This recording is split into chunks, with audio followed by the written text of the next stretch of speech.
જય Swaminarayan. Good morning all of you. Last લેક્ચરમાં આપણે preventive maintenance, types of maintenance જોયા હતા. પ્રિવેન્ટિવ, બ્રેકડાઉન અને પ્રેડિક્ટિવ મેન્ટેનન્સ. એ મેન્ટેનન્સ દરમિયાનનું જે પહેલું મેન્ટેનન્સ હતું પ્રિવેન્ટિવ મેન્ટેનન્સ. તો પ્રિવેન્ટિવ મેન્ટેનન્સ એટલે શું કે જે ફોલ્ટ થયા પહેલાં પ્લાનિંગ અને શેડ્યુલ મુજબ જે મેન્ટેનન્સ કરવાનું છે એને આપણે પ્રિવેન્ટિવ મેન્ટેનન્સ કહેતા હતા. એક્ઝામ્પલ જોયું હતું. એ પછી પ્રિવેન્ટિવ મેન્ટેનન્સ દરમિયાન કરવામાં આવતી જે પ્રવૃત્તિઓ છે જેમાં વિઝ્યુઅલ ઇન્સ્પેક્શન હતું, ક્લિનિંગ હતું, લુબ્રિકેશન હતું, રીવાર્નિશિંગ હતું, ડ્રાઇંગ હતું, એલાઇનમેન્ટ અને adjustment, replacement of one parts, લાસ્ટમાં ટેસ્ટિંગ અને રેકોર્ડિંગ. વન બાય વન આપણે ચેક કર્યા હતા, જોયા હતા. આજે આપણે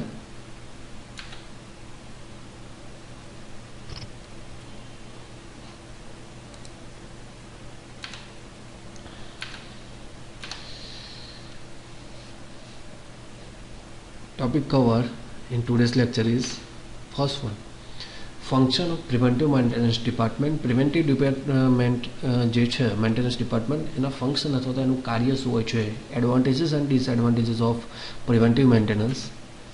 સેકન્ડ વન છે પ્રિડિક્ટિવ મેન્ટેનન્સ અને બ્રેકડાઉન મેન્ટેનન્સ વિશે જોવાનું છે.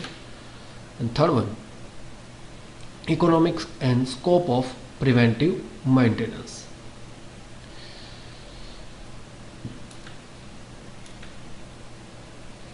ફર્સ્ટલી આપણે જોઈએ છે function of preventive maintenance department. Preventive maintenance department જે છે એના કાર્ય શું છે. ઓનલી આપણે એઝ્યુમ કરી લેવાનું છે કે we are from preventive maintenance department. Clear? તો સૌ પ્રથમ શું કરવાનું કે આપણે જ્યારે મેન્ટેનન્સ ડિપાર્ટમેન્ટમાં હોય સૌ પ્રથમ કોઈને આપણે જ્યારે નોકરી રાખીએ ત્યારે શું કરીએ છીએ, પહેલાં ટ્રેનિંગ પ્રોવાઈડ કરીએ છીએ. Clear? The providing training to the operating staff. પહેલાં ટ્રેનિંગ પ્રોવાઈડ કરવાની છે. ત્યાર પછી જે પ્રમાણેનું જે ઇક્વિપમેન્ટ ટ્રેનિંગ આપ્યા પછી જે ઇક્વિપમેન્ટનું આપણે મેન્યુફેક્ચરિંગ કરતા હોય તો એનું મેન્ટેનન્સ કેવી રીતે થાય છે એ એને સમજાવવાનું. ઇટ મીન્સ કે મેન્ટેનન્સનું સ્કેડ્યુલ પ્રિપેર કરવાનું છે. પહેલી વસ્તુ સ્ટાફને ટ્રેનિંગ આપવી, બીજી વસ્તુ છે મેન્ટેનન્સનું સ્કેડ્યુલ તૈયાર કરવું. થર્ડ વન છે એ મેન્ટેનન્સ માટેના જે સાધનો હોય, ઇક્વિપમેન્ટ હોય, ટૂલ્સ હોય એ સ્ટાફને શું કરવા, ડિવાઈડ કરવા. Clear? Distribute maintenance tools and equipment among the staff. મેન્ટેનન્સના જે ટૂલ્સ અને ઇક્વિપમેન્ટ છે એ સ્ટાફમાં વહેંચવા અથવા તો ડિવાઈડ કરવા.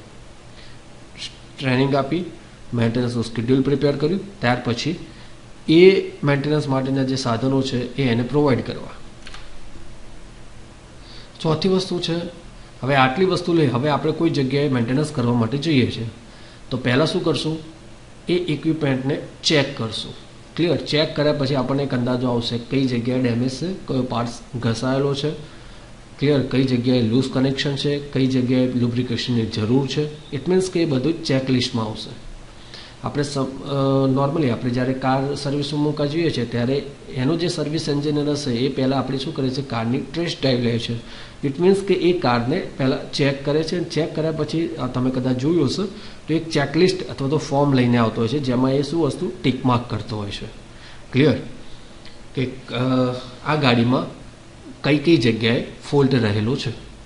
તો પ્રિપેર ઇન્સ્પેક્શન ચેકલિસ્ટ. તમે જે વસ્તુને ચેક કરો છો એનું ચેકલિસ્ટ બનાવવાનું છે. એના પછી છે analysis the breakdown and fault. હવે જ્યારે તમને બ્રેકડાઉન કે ફોલ્ટ ખ્યાલ આવે છે ત્યારે એ ફોલ્ટનું એનાલિસિસ કરવાનું. એનાલિસિસ કરવું એટલે કે ફોલ્ટ કયા કારણોસર થયો છે, ફોલ્ટ મેજર છે કે સ્મોલ છે, એ ફોલ્ટ ક્લિયર કરવા માટેના કયા ઉપાયો છે અથવા તો જે જરૂરી નેસેસરી રિક્વાયરમેન્ટ કઈ છે એ દરેક વસ્તુ શેમાં આવશે, એનાલિસિસમાં. પહેલી વસ્તુ ફોલ્ટ કઈ જગ્યાએ થયો છે, ફોલ્ટ થવાનું કારણ શું છે અને એ ફોલ્ટ કઈ વસ્તુના કારણે નિવારી શકાય છે. આ દરેક વસ્તુ એને શું કહેવાય, આપણે એનાલિસિસ કહેવાય છે. તો analysis of breakdown and fault. એના પછી છે prepare list for spare part. એ બ્રેકડાઉન કે ફોલ્ટ જે થયો છે તો એ મશીનના જેટલા બી પાર્ટ્સ નીડી છે તો એ પાર્ટ્સનું આપણે શું કરવાનું છે, લિસ્ટ પ્રિપેર કરવાનું છે. એમાંથી પાછા બે પ્રકારના હોય, કાં તો કન્ઝ્યુમેબલ હોય અને કાં તો નોન કન્ઝ્યુમેબલ હોય. તો એ પાર્ટ્સમાંથી બે વસ્તુ ડિવાઈડ કરવાની છે, કન્ઝ્યુમેબલ અને નોન કન્ઝ્યુમેબલ. કન્ઝ્યુમેબલ મીન્સ કે જે વોરંટીવાળા ગેરંટીવાળા પાર્ટ્સ હોય એને અલગ કરવાના છે. નોન કન્ઝ્યુમેબલ મીન્સ કે યુઝ એન્ડ થ્રોવાળા. Clear. Last one, keep record of maintenance. જે બી તમે મેન્ટેનન્સ કર્યું છે એનો તમારી પાસે રેકોર્ડ હોવો જોઈએ, જેથી કરીને બીજા મહિને તમારી જગ્યાએ કોઈ બીજો માણસ જાય તો એ એના રેકોર્ડ ઉપરથી એને અંદાજ આવી શકે કે આમાં આ ઇક્વિપમેન્ટમાં કયા પ્રકારનું મેન્ટેનન્સ થયેલું છે, અથવા તો કયા પ્રકારનો ફોલ્ટ હતો ને એ ફોલ્ટ માટે કયા કયા પાર્ટ્સ અથવા તો એ ઇક્વિપમેન્ટનો પર્ટિક્યુલર કયા પ્રકારનો ફોલ્ટ હતો અને એ ફોલ્ટ કયા કારણથી થયો હતો એનો એક આખો જે રેકોર્ડ છે, અને એ ફોલ્ટને સુધારવા માટે અથવા તો એ ફોલ્ટને નિવારવા માટે તમે કયા કયા ઉપાયો કર્યા હતા, તો કઈ કઈ વસ્તુ એમાં એડ કરી હતી, એ દરેકે દરેક વસ્તુનું જે રેકોર્ડ છે એને આપણે મેન્ટેનન્સ રેકોર્ડ કહીએ છીએ. તમારે ખાલી list function of preventive maintenance department પૂછાય તો આટલી વસ્તુ ખાલી લખવાની રહેશે. પહેલી વસ્તુ, સ્ટાફને ટ્રેનિંગ પ્રોવાઈડ કરવાની છે. બીજી વસ્તુ, મેન્ટેનન્સનું શેડ્યુલ પ્રિપેર કરવાનું છે. સ્ટાફને મેન્ટેનન્સના ટૂલ્સ પ્રોવાઈડ કરવાના છે. ચોથી વસ્તુ જે છે કે પ્રિપેર ઇન્સ્પેક્શન ચેક. તમે જે જગ્યાએ સાઇટ ઉપર જાઓ છો તો એ સાઇટ ઉપર તમે કઈ કઈ વસ્તુ ચેક કરી છે ચેકલિસ્ટ બનાવવાનું છે. તમને જ્યારે ફોલ્ટ મળે છે તો એ ફોલ્ટ અથવા તો બ્રેકડાઉનનું એનાલિસિસ કરવાનું. એમાં બધી જ વસ્તુ આવી જાય. ફોલ્ટ કોના કારણે થયો હતો, પહેલું તો ફોલ્ટ લોકેશન આવે, કયા કારણોથી ફોલ્ટ થયેલો છે અને ફોલ્ટ નિવારવા માટે શું કરી શકાય એ. ત્યાર પછી prepare list of spare part. જે ઇક્વિપમેન્ટ છે ઇક્વિપમેન્ટના સ્પેર પાર્ટ કયા કયા છે, જેથી કરીને આપણે બદલી જાય. જો કોઈ પાર્ટ્સ બળી ગયેલો હોય તો એ પાર્ટ્સ આપણે બદલી શકીએ. ડેમેજ થયેલો હોય તો એને આપણે રિપ્લેસ કરી શકીએ છીએ. એ પાર્ટ્સમાંથી પાછા કન્ઝ્યુમેબલ અને નોન કન્ઝ્યુમેબલ, ઇટ મીન્સ કે વોરંટી ગેરંટીવાળા જે બી હોય અને વોરંટી ગેરંટી વગરના એ પાર્ટ્સને અલગ કરવાના છે. અને ત્યાર પછી લાસ્ટમાં તમે જે મેન્ટેનન્સ કર્યું છે એનો એક રેકોર્ડ રાખવાનો. તો this is the functions of preventive maintenance department. આ ડિપાર્ટમેન્ટના કાર્ય આટલા છે. નેક્સ્ટ આપણે જોઈએ છે advantages and disadvantages of preventive maintenance. Maintenance શબ્દ આવે એટલે હંમેશા એડવાન્ટેજીસ ડિસએડવાન્ટેજીસ કોમન જ રહેશે. ક્લિયર. કોઈ પણ વસ્તુનો તમે મેન્ટેનન્સ કરો it means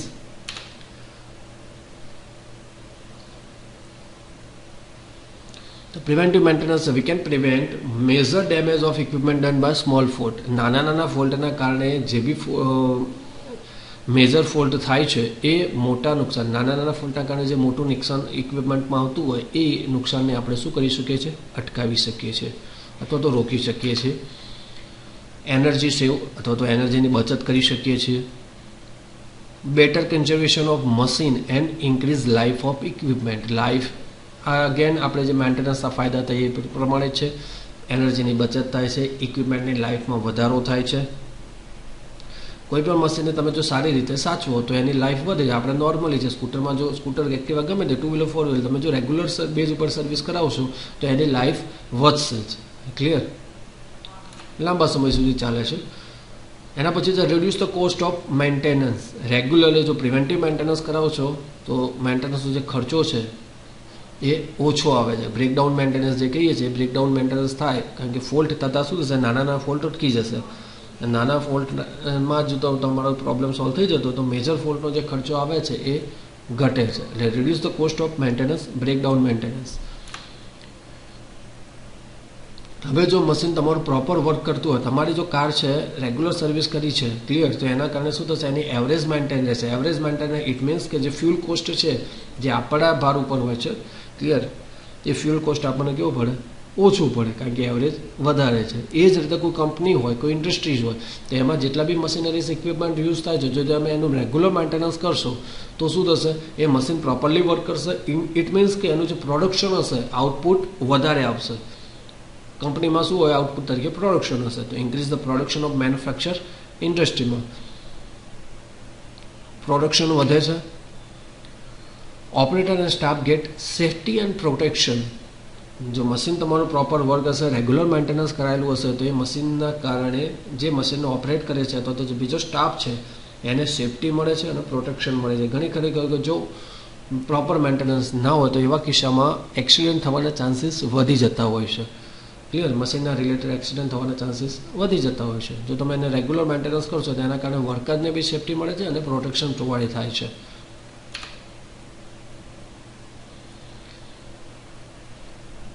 regular maintenance reduce the possibility of accident.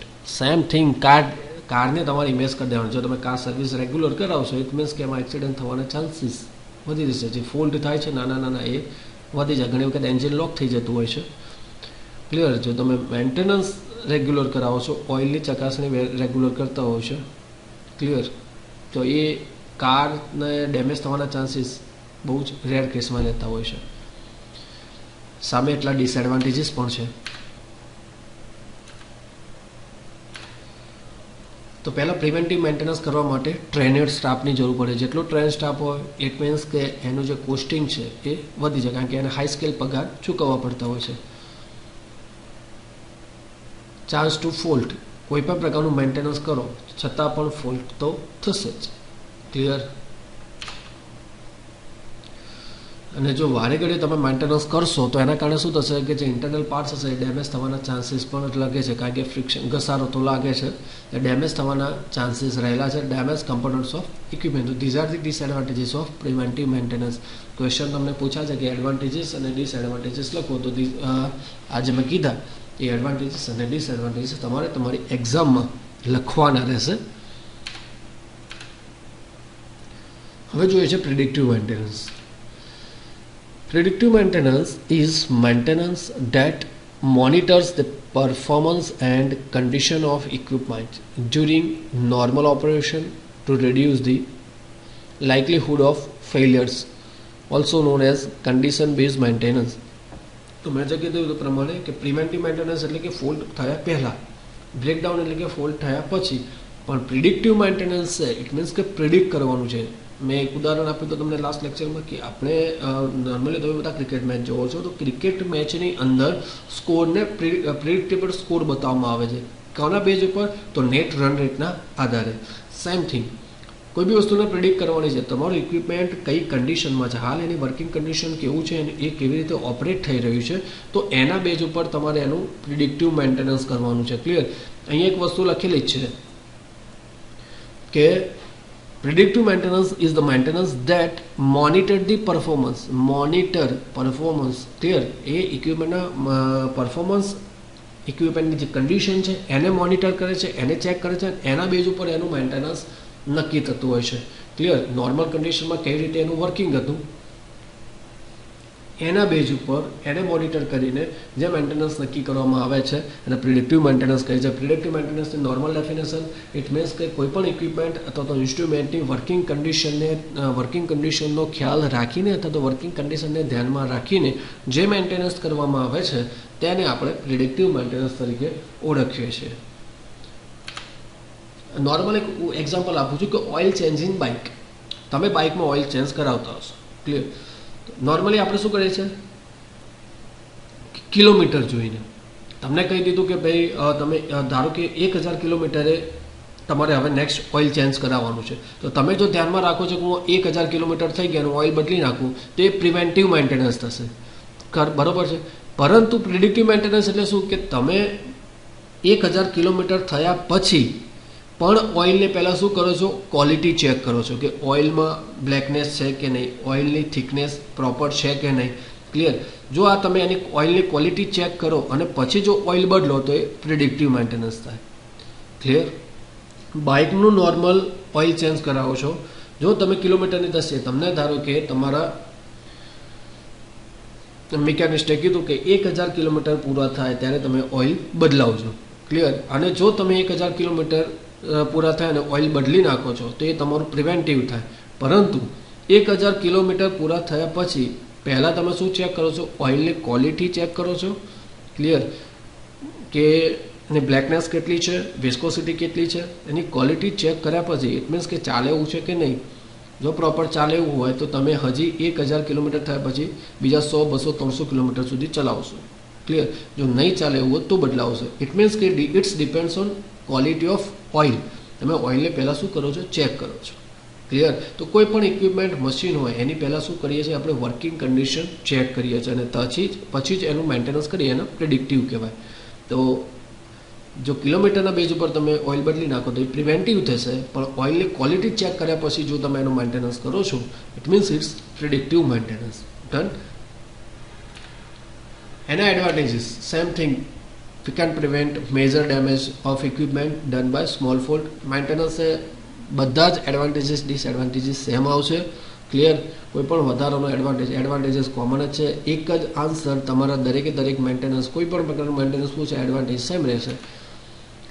Save energy છે, better conservation of medicine and increase the life of equipment, reduce cost of maintenance, increase production of manufacture industries, operators and staff get safety and protection, reduce the cost of labor and equipment. Clear? So these are the advantages of predictive maintenance. હવે આપણે જોઈએ છે last maintenance, breakdown maintenance. Breakdown એટલે કે fault થઈ ગયો એના પછી જે મેન્ટેનન્સ કરીએ એને આપણે બ્રેકડાઉન કહીએ છીએ. The maintenance performed after fault is occur or failure of equipment which is known as a breakdown. જ્યારે જે પ્રકારનું મેન્ટેનન્સ ઇક્વિપમેન્ટમાં ફોલ્ટ થયા પછી અથવા તો ઇક્વિપમેન્ટ ફેલ થયા પછી કરવામાં આવે છે એને આપણે કયું મેન્ટેનન્સ કહીએ છીએ? બ્રેકડાઉન મેન્ટેનન્સ કહીએ છીએ. ક્લિયર? હવે બ્રેકડાઉન થવાના કારણો કયા કયા છે? આ ક્વેશ્ચન તમને શોર્ટ ક્વેશ્ચન 2 માર્કમાં જીટીયુમાં પૂછાય છે કે બ્રેકડાઉન થવાના કારણો જણાવો. તો બ્રેકડાઉન થવાના કારણો પહેલા છે ઓવરલોડ, ઓવર વોલ્ટેજ હોય, ઓવર કરંટ હોય. ક્લિયર? Overload, untrained operator. જો ઓપરેટર તમારો અનટ્રેન્ડ હોય, જેને ઇક્વિપમેન્ટ વિશેનો કોઈ પણ પ્રકારનો અંદાજ ના હોય, ખ્યાલ ના હોય, તો એના કારણે કોઈ બ્રેકડાઉન ફોલ્ટ થઈ શકે છે. ડિફેક્ટિવ ઓર ઇન્ડક્ટેડ ઇન્સ્યુલેશન. તમારું જે ઇન્સ્યુલેશન હશે, ઇન્સ્યુલેશન જો પ્રોપર નહીં હોય તો લૂઝ કનેક્શન ઓર પાર્ટ્સ. કોઈ પણ જગ્યાએ ટર્મિનલ કનેક્શન લૂઝ આપેલા હશે તો મોઇસ્ચર એટલે કે ભેજ. ક્લિયર?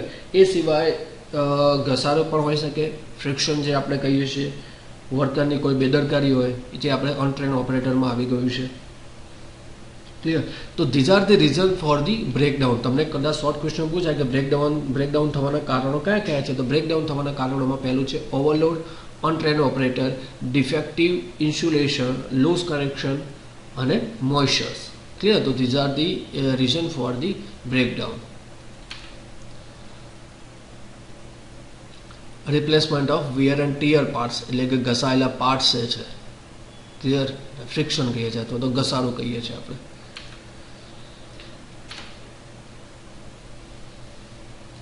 હવે જોઈશું activities perform during the breakdown maintenance. તમને ક્વેશ્ચન એવું પૂછાશે કે બ્રેકડાઉન એટલે શું, બ્રેકડાઉન થવાના કારણો અને બ્રેકડાઉન દરમિયાન કઈ કઈ એક્ટિવિટી પરફોર્મ કરવામાં આવે છે એ સમજાવો.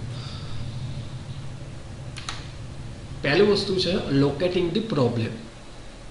બ્રેકડાઉન એટલે કે ફોલ્ટ. તો એકચ્યુઅલી ઇક્વિપમેન્ટમાં ફોલ્ટ કઈ જગ્યાએ છે એને સૌપ્રથમ શું કરવાનું છે? તમારે લોકેટ કરવાનું છે, આઈડેન્ટિફાઈ કરવાનું છે કે ઇક્વિપમેન્ટમાં આ પોર્શનમાં ફોલ્ટ થયેલો છે. તો first of all identify or લોકેટિંગ the problem or લોકેટિંગ the fault. Second one છે ટ્રબલ શૂટિંગ ઓર ઇન્સ્પેક્શન. ક્લિયર?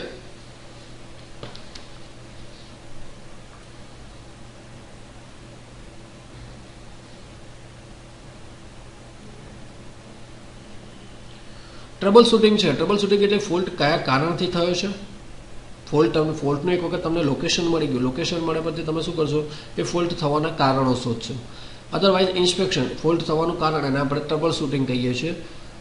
ઇન્સ્પેક્શન કે બે પ્રકારના ઇન્સ્પેક્શન હોય, એક્સટર્નલ ઇન્સ્પેક્શન અને ઇન્ટરનલ ઇન્સ્પેક્શન, જે હંમેશા કોઈ સિનિયર ફેકલ્ટી દ્વારા અથવા તો સિનિયર સ્ટાફ દ્વારા કરવામાં આવતું હોય છે. એક્સટર્નલ ઇન્સ્પેક્શનમાં શું થશે કે મશીન ઇક્વિપમેન્ટ જ્યારે સર્વિસમાં હોય ત્યારે એક્સટર્નલ ઇન્સ્પેક્શન કરવામાં આવે છે ઇન વર્કિંગ કન્ડિશન. જેમાં કઈ કઈ વસ્તુ આપણે ચેક કરતા હોઈએ છીએ? વાઇબ્રેશન છે, લુબ્રિકેશન છે, નોઇઝ છે, સ્લેકનેસ એટલે કે ઢીલાસ. કોઈ પણ વાઇન્ડિંગ છે તો નોર્મલી વાઇન્ડિંગ્સમાં જે ઢીલાસ આવે છે, સ્લેકનેસ એટલે વાઇન્ડિંગ તમારી લૂઝ થવી. ક્લિયર? આ દરેક વસ્તુ આપણે એક્સટર્નલ ઇન્સ્પેક્શનમાં આવતું હોય છે. ઇન્ટરનલ ઇન્સ્પેક્શન ઇટ મીન્સ કે દર મહિને, દર 3 મહિને અથવા તો દર 6 મહિને યોગ્ય પ્લાનિંગ મુજબ ઇન્ટરનલ તમારે જ્યારે કરવાનું હોય ત્યારે એ ઇન્સ્પેક્શન યોગ્ય પ્લાનિંગ મુજબ કરવાનું હોય, કારણ કે એ વખતે તમારું ઇક્વિપમેન્ટ શું કરવાનું હોય છે, સંપૂર્ણપણે શટડાઉન કરવાનું રહેતું હોય છે. તો પહેલી વસ્તુ ફોલ્ટને લોકેટ કરવાનો છે. ત્યાર પછી ટ્રબલ શૂટિંગ છે. ટ્રબલ શૂટિંગમાં તમારે એ ફોલ્ટના થવાનું રીઝન છે એ ફાઇન્ડ આઉટ કરવાનું છે. ઇન્સ્પેક્શનની અંદર બે પ્રકારના ઇન્સ્પેક્શન થતા હોય છે, એક્સટર્નલ અને ઇન્ટરનલ. એક્સટર્નલી તમે જે વસ્તુ જોઈ શકો છો બહારથી, વાઇબ્રેશન છે, લુબ્રિકેશન છે, નોઇઝ જે તમે સાંભળી શકો છો, અને સ્લેકનેસ જે પણ તમે જોઈ શકો છો, વાઇન્ડિંગનેસ, ઢીલાસ છે, લૂઝ કનેક્શન કોઈ જગ્યાએ હોય તો એ તમે જોઈ શકો છો. ઇન્ટરનલી તમારે ઇક્વિપમેન્ટને શટડાઉન કરીને કરવાનું રહેતું હોય છે, કારણ કે દરેક પાર્ટ્સ એમાં શું કરવાના હોય છે, ડિસમેન્ટલ કરવાના હોય છે. થર્ડ વન છે રિપેરિંગ. ફોલ્ટ તમને કારણ તમને મળી ગયું તો એ ફોલ્ટ ક્લિયર કરવાનું, ફોલ્ટ કેવી રીતે ક્લિયર થશે એ આપણે રિપેરિંગમાં આવશે, અથવા તો પર્ટિક્યુલર ઇક્વિપમેન્ટને રિપેર કરવું. કોઈ પાર્ટ્સ બળી ગયેલા હોય તો ડેમેજ થઈ ગયેલા હોય, વન પાર્ટ્સ હોય, ડેમેજ પાર્ટ્સ હોય તો એ પાર્ટ્સને આપણે શું કરવાના છે, બદલી નાખવાના છે. Replacement of damage parts. Recommissioning of equipment.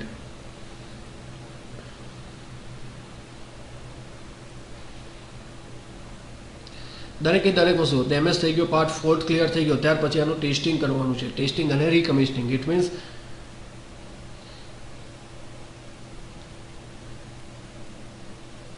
કે તમારું વર્કિંગ, તમને જે ફોલ્ટ આપ્યો હતો એ ફોલ્ટ પ્રોપરલી ક્લિયર થયો છે કે નહીં, ક્લિયર એ ચેક કરવાનું છે, જ્યારે આપણે ટેસ્ટિંગ કહીએ છીએ, રીકમિશનિંગ કહીએ છીએ. Clear. Engineering record and analysis. એન્જિનિયરિંગનો રેકોર્ડ રાખવાનો છે, એનાલિસિસ. એમાં તમારે મેઇનલી વસ્તુ એનાલિસિસમાં શું આવશે કે ફોલ્ટ કયા કારણોથી, એમાં ડિફેક્ટિવ મટીરિયલ હોઈ શકે છે, ડિફેક્ટિવ ડિઝાઇન હોઈ શકે છે, કોઈ પણ ખરાબ મટીરિયલ તમારા ઇક્વિપમેન્ટ બનાવવામાં યુઝ થયું હોય તો એ હોઈ શકે છે. ઓપરેટિંગ કન્ડિશન, તમારું જે મશીન કઈ કન્ડિશનમાં ઓપરેટ થાય છે જે પ્રોપર ના હોય તો પણ ફોલ્ટ થઈ શકે છે, અથવા તો મેન્ટેનન્સ પ્રોપરલી કરેલું ના હોય તો પણ બ્રેકડાઉન થવાના ચાન્સીસ રહેતા હોય છે. તો આ દરેક વસ્તુ આપણે એનાલિસિસમાં લઈએ છીએ, અને આ દરેક વસ્તુનો તમારે રેકોર્ડ રાખવાનો છે. એ રેકોર્ડમાં શું આવશે કે ઇલેક્ટ્રિકલ ઇક્વિપમેન્ટમાં થયેલ ફોલ્ટ રેકોર્ડ બુકમાં યોગ્ય રીતે જો તમે નોંધ લીધેલી હોય, જે બી ફોલ્ટ થયો છે એ ફોલ્ટ તમે જો રેકોર્ડ બુકમાં લખો છો તો તેના ઉપર આપણે ધ્યાન રાખી શકીએ છીએ, અને એ રેકોર્ડ બુક ઉપરથી ઇક્વિપમેન્ટની ઓવરઓલ કન્ડિશન અને તેમાં કયા પ્રકારનું રિપેરિંગ છે અને તેના માટે કયા પ્રકારનું મેન્ટેનન્સનું શેડ્યુલ આપણે બનાવી શકીએ છીએ તે દરેક વસ્તુની જાણકારી મળી રહે છે. એન્જિનિયરિંગ રેકોર્ડ રાખવાનો છે, રેકોર્ડ અને એનાલિસિસ. એનાલિસિસમાં શું આવે, કોના કારણે ફોલ્ટ થયો છે. ડિફેક્ટિવ ડિઝાઇન હોઈ શકે ઇક્વિપમેન્ટની, ખરાબ મટીરિયલ હોઈ શકે છે, ઓપરેટિંગ કન્ડિશન પ્રોપર ના હોય તો, અથવા તો મેન્ટેનન્સ કરેલું ના હોય તો આ પ્રકારના બ્રેકડાઉન થવાના ચાન્સીસ છે. ક્લિયર. હવે ધારો કે તમારું બ્રેકડાઉન ફોલ્ટ ક્લિયર થઈ ગયું છે. ફોલ્ટ ક્લિયર થયા પછી તમારે એ વસ્તુનું શું કરવાનું છે, રેકોર્ડ રાખવાનું છે. એ રેકોર્ડના આધારે તમને શું મળી રહેશે કે ઇક્વિપમેન્ટની અત્યારની ઓવરઓલ કન્ડિશન કેવી છે, એમાં કયા પ્રકારનું આપણે રિપેરિંગ કર્યું છે, અને એનું બેઝ ઉપર આપણે આ મેન્ટેનન્સનું શેડ્યુલ તૈયાર કર્યું છે, એનો એક રેકોર્ડ રાખવાનો, જેથી કરીને એ રેકોર્ડ ઉપરથી નેક્સ્ટ ટાઈમ જ્યારે કોઈ બી ફોલ્ટ થાય તો એક અંદાજ આપણને આવી શકે છે. ક્લિયર. તો this is the breakdown maintenance and activities perform during the breakdown maintenance. હવે જોઈશું આપણે economics of preventive maintenance. Preventive મેન્ટેનન્સની જે ઇકોનોમિક્સ છે એ કોના ઉપર ડિપેન્ડન્ટ છે, તો પહેલી વસ્તુ છે એકચ્યુઅલ કોસ્ટ ઓફ પ્રિવેન્ટિવ મેન્ટેનન્સની જે કિંમત છે એ. બીજી વસ્તુ છે cost of repairing, equipment repair થવાની જે કિંમત છે એની ઉપર ડિપેન્ડન્ટ છે. થર્ડ વન છે cost of replacement of equipment. ઇક્વિપમેન્ટને જો રિપ્લેસ કરીએ છીએ તો જે પાર્ટ્સ રિપ્લેસ કરો છો તો એનું કોસ્ટિંગ કેટલું આવે છે એના ઉપર depend. Expected useful life of equipment. ઇક્વિપમેન્ટની ઇક્વિપમેન્ટ જેટલા ડ્યુરેશનમાં ઉપયોગમાં લેવાતો હોય તો એ ડ્યુરેશનના કારણે એની લાઈફ કેટલી છે, એનું આયુષ્ય કેટલું છે એના ઉપર. ફ્રિકવન્સી ઓફ રિપેરિંગ, તમે એમાં કેટલા ડ્યુરેશન દરમિયાન રિપેરિંગ કરાયું છે. Effect of preventive maintenance and energy consumption. Energy કેટલી કન્ઝ્યુમ થાય છે પ્રિવેન્ટિવ મેન્ટેનન્સના કારણે એનર્જી કન્ઝપ્શન ઉપર શું અસર થાય છે? એ ensure that the regular maintenance is necessary to increase the working life of equipment and reduce the repairing cost. અને આ બધી વસ્તુ પર એ વસ્તુ ચોક્કસ થશે કે જો તમારું રેગ્યુલર મેન્ટેનન્સ જરૂરી છે. શા માટે? તો ઇક્વિપમેન્ટની જે વર્કિંગ લાઈફ છે એને વધારવા માટે અને રિપેરિંગ કોસ્ટ ઘટાડવા માટે પ્રિવેન્ટિવ મેન્ટેનન્સ જરૂરી છે. કદાચ તમને ક્વેશ્ચન પૂછાય કે ભાઈ પ્રિવેન્ટિવ મેન્ટેનન્સનું ઇકોનોમિક્સ સમજાવો, શા માટે, આર્થિક રીતે આપણને શું ફાયદો અને કઈ કઈ વસ્તુ પર ડિપેન્ડન્ટ છે.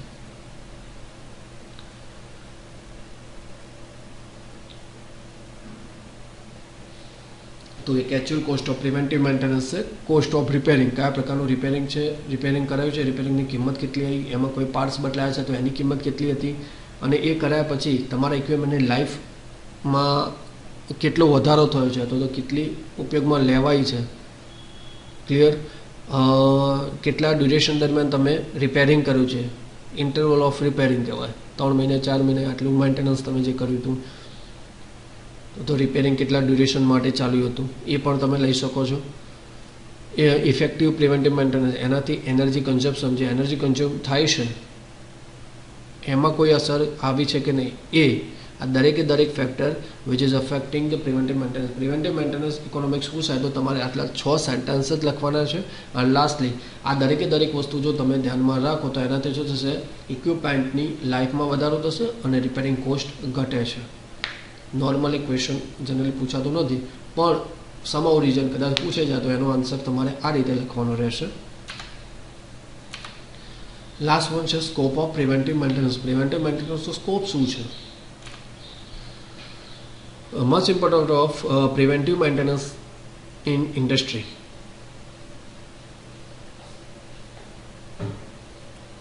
ઇન્ડસ્ટ્રીમાં પ્રિવેન્ટિવ મેન્ટેનન્સનું ઘણું બધું મહત્વ છે. Any organization or industry does not want their equipment, process or plant stop. કોઈ પણ ઓર્ગેનાઇઝેશન અથવા તો ઇન્ડસ્ટ્રી હશે ક્યારે એવું ના ઈચ્છે કે પોતે એ ઇન્ડસ્ટ્રીના ઇક્વિપમેન્ટ છે અથવા તો કોઈ પ્રોસેસ છે તો પ્લાન્ટ બંધ થાય. કારણ કે અલ્ટિમેટલી શું થશે? નુકસાન થાય. કારણ કે પ્રોડક્શન શું થાય? અટકી જાય. જો પ્રોડક્શન અટકી જાય તો એ કંપની લોસમાં જાય. એટલે કોઈ પણ ઓર્ગેનાઇઝેશન કે ઇન્ડસ્ટ્રી ક્યારેય એવું ઈચ્છતી નથી કે એમનું ઇક્વિપમેન્ટ કે પ્રોસેસ કે પ્લાન્ટ બંધ થાય. Different equipment have a different construction and operation, so maintenance is done accordingly. હવે દરેક ઇક્વિપમેન્ટ માટે જુદા ઇક્વિપમેન્ટ પ્રમાણે જુદું કન્સ્ટ્રક્શન, એના કન્સ્ટ્રક્શનના આધારે એનું મેન્ટેનન્સ પણ કેવું હશે? અલગ હશે. તો different equipment have a different construction. દરેક ઇક્વિપમેન્ટનું એક અલગથી જ દરેકનું ઇન્ડિવિજ્યુઅલ કન્સ્ટ્રક્શન હોય છે, ઓપરેશન હોય છે, તો એના આધારે જ એનું મેન્ટેનન્સ નક્કી કરવામાં આવે છે. Scope of preventive maintenance include. તો સ્કોપ ઓફ પ્રિવેન્ટિવ મેન્ટેનન્સમાં કઈ વસ્તુ ઇન્ક્લુડ કરવામાં આવે છે, જે દરેક એક્ટિવિટી આપણે પ્રિવેન્ટિવ મેન્ટેનન્સમાં જોઈ છે. વિઝ્યુઅલ ઇન્સ્પેક્શન છે, લુબ્રિકેશન છે, ક્લિનિંગ છે, ડ્રાઇંગ છે, રિપ્લેસમેન્ટ ઓફ વોર્ન પાર્ટ્સ છે, ટેસ્ટિંગ, રેકોર્ડિંગ, ઇમ્પ્લિમેન્ટ અને એડજસ્ટમેન્ટ. આ દરેક વસ્તુને પ્રિવેન્ટિવ મેન્ટેનન્સ દરમિયાન ઇન્ક્લુડ કરવામાં આવે છે. નહીં કે ખાલી લુબ્રિકેશન કે નહીં કે ખાલી જો સ્લેકનેસ ઓફ નટ બોલ્ટ્સ,